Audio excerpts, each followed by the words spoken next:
এরপর একটু চোখ রাখতেই হচ্ছে পথ দুর্ঘটনার খবরের দিকে। শাসনে পথ দুর্ঘটনা, উত্তেজনায় দুটি বাইকের মুখোমুখি সংঘর্ষ, মৃত এক, আহত দুই। আরো একবার আপনাদের জানিয়ে রাখি, শাসনে পথ দুর্ঘটনা, উত্তেজিত জনতা, স্থানীয় এলাকার বাসিন্দারা তারা অভিযোগ ঠিক কি তুলছেন সেই বিষয় নিয়ে আমরা কথা বলবো আমাদের প্রতিনিধির সঙ্গে। কিন্তু আরো একবার আপনাদের জানিয়ে রাখি, শাসনে পথ দুর্ঘটনায় উত্তেজনা, দুটি বাইকের মুখোমুখি সংঘর্ষে মৃত এক, আহত দুই। জিয়াউল আলম আমাদের সঙ্গে রয়েছেন। জিয়াউল, ঠিক কি অভিযোগ উঠছে?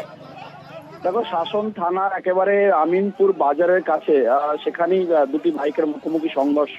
এই সংঘর্ষের একজনের মৃত্যু এবং দুজন আহত হয়। তাদেরকে বারাসত জেলা হাসপাতালে ভর্তি করা হচ্ছে, এই মধ্যে তারা চিকিৎসাধীন।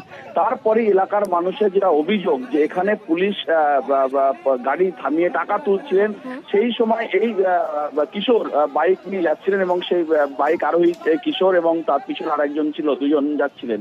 পুলিশ তার মুখে টর্চ লাইট মারে এবং সে নিয়ন্ত্রণ হারিয়ে অন্য একটি বাইকে ধাক্কা মারে, এমনটাও অভিযোগ করছে এলাকার মানুষজন।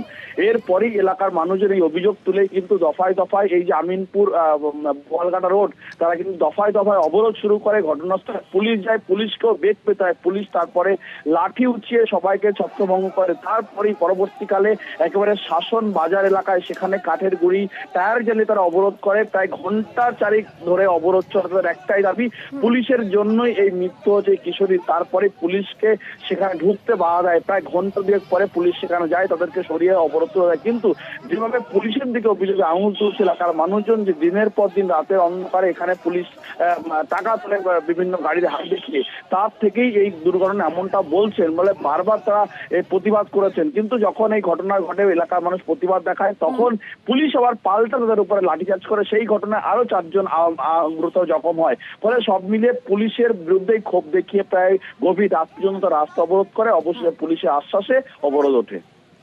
বেশ, একেবারে ধন্যবাদ জিয়াউল।